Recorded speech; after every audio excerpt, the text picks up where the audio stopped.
ഇനി ആർക്കും ഒരു സംശയവും വേണ്ട. വിശ്വപൗരൻ ശശി തരൂർ അധികം താമസിയാതെ തന്നെ ഇനി BJP-യിലേക്ക് വരും. മാത്രമല്ല കേന്ദ്രമന്ത്രിയുമാകും.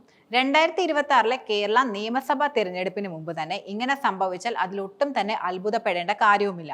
BJP-യെ സംബന്ധിച്ചിടത്തോളം കേരളത്തിൽ തരൂരിനെ പോലെ ഉയർത്തിക്കാട്ടാൻ കഴിയുന്ന പ്രശസ്തനായ ഒരു നേതാവില്ല എന്ന് തന്നെ പറയാം. 2031 കേരളം ഭരണം പിടിക്കാൻ ലക്ഷ്യമിടുന്ന BJP-ക്കും തരൂർ ഒരു വലിയൊരു നേട്ടം ഉണ്ടാക്കുമെന്ന അഭിപ്രായം BJP-ക്ക് മാത്രമല്ല ഉള്ളത്, മറിച്ച് RSS ദേശീയ നേതൃത്വത്തിനും നിലനിൽക്കുന്നുണ്ട്. തരൂരിനെ കേന്ദ്രമന്ത്രിയാക്കുവാനും BJP തയ്യാറാവുന്നതായിരിക്കും.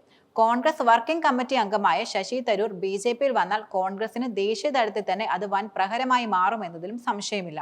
അത്തരമൊരു സാഹചര്യം പ്രധാനമന്ത്രി നരേന്ദ്രമോദി ഇപ്പോൾ ശരിക്കും ആഗ്രഹിക്കുകയും ചെയ്യുന്നുണ്ട്.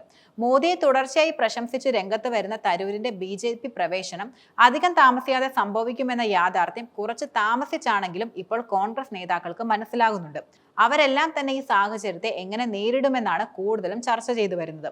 കോൺഗ്രസിൽ നിന്നും ആളുകളെ വലിയ രൂപത്തിൽ തരൂരിന് കൊണ്ടുപോകാൻ കഴിയില്ല. എങ്കിൽ പോലും കോൺഗ്രസിന്റെ പരമാധികാര സഭയായ വർക്കിംഗ് കമ്മിറ്റി അംഗമായതിനാൽ അതുണ്ടാക്കുന്ന പ്രത്യാഘാതം വളരെ വലുതാണ്. കേരളത്തിലും അതിന്റെ പ്രത്യാഘാതങ്ങൾ ഉണ്ടായേക്കാം. ഇന്നത്തെ കോൺഗ്രസ് നാളത്തെ BJP എന്ന പ്രചാരണമായിരിക്കും കൂടുതലും വീണ്ടും സജീവമാകുക. ഇത് മലബാറിൽ ഉൾപ്പെടെ UDF-ന്റെ വോട്ട് ബാങ്കിനെ കാര്യമായി ബാധിക്കാനുള്ള സാധ്യതയും നിലനിൽക്കുന്നുണ്ട്. തരൂർ കാവി അണിഞ്ഞാൽ മുസ്ലിം ലീഗും ത്രിശങ്കുവിലാകും ഉണ്ടാവുക. ഇനിയും പ്രതിപക്ഷത്തിരിക്കേണ്ടി വരുമെന്ന് ലീഗിനും ചിന്തിക്കാൻ പോലും കഴിയുന്ന കാര്യമല്ല. UDF-ന് ഭരണം പിടിക്കാൻ സാധ്യത കുറഞ്ഞാൽ ആദ്യം മുന്നണി വിടാൻ പോകുന്നത് തന്നെ ലീഗ് ആയിരിക്കും എന്നതിലും സംശയമില്ല. പ്രായോഗിക രാഷ്ട്രീയമാണ് സ്വീകരിക്കേണ്ടതെന്ന് വാദിക്കുന്ന PK കുഞ്ഞാലിക്കുട്ടിയുടെ നിലപാടിന് ആ പാർട്ടിയിൽ സ്വീകാര്യത ലഭിക്കാൻ പോകുന്നതും അപ്പോൾ ആകുവാൻ സാധ്യതയുണ്ട്. മുഖ്യമന്ത്രി സ്ഥാനാർത്ഥിയാകാനുള്ള VD സതീശൻ, ശശി തരൂർ, രമേശ് ചെന്നിത്തല എന്നിവരുടെ മത്സരത്തിനെതിരെ രംഗത്ത് വന്ന് അഭിപ്രായ വ്യത്യാസം മറന്ന് മുന്നോട്ട് പോകാൻ കോൺഗ്രസ് നേതൃത്വത്തിൽ ശക്തമായ ഇടപെടൽ നടത്തിയതും കുഞ്ഞാലിക്കുട്ടിയായിരുന്നു. ഈ ഇടപെടൽ ഫലം കണ്ടു തുടങ്ങുമെന്ന് പ്രതീക്ഷിക്കുന്ന ഘട്ടത്തിൽ തന്നെയാണ് വീണ്ടും തരൂർ പാർട്ടിയിൽ കലാപക്കൊടി ഉയർത്തി കാണിക്കുന്നത്. റഷ്യ-യുക്രൈൻ യുദ്ധത്തിൽ മോദി സ്വീകരിച്ച നയതന്ത്രത്തെ പുകഴ്ത്തിയുള്ള ശശി തരൂരിന്റെ പരാമർശം അഭിനന്ദനാർഹമാണെന്നാണ് K സുരേന്ദ്രൻ X-ൽ കുറിച്ചത്. മറ്റ് കോൺഗ്രസുകാരിൽ നിന്ന് വ്യത്യസ്തമായി നരേന്ദ്രമോദിയുടെ നേതൃത്വത്തിൽ ആഗോളതലത്തിലുള്ള ഇന്ത്യയുടെ മുന്നേറ്റത്തെ ശശി തരൂർ കാണുന്നത് യഥാർത്ഥത്തിൽ സ്വാഗതാർഹമാണെന്നും K സുരേന്ദ്രൻ ചൂണ്ടിക്കാട്ടി.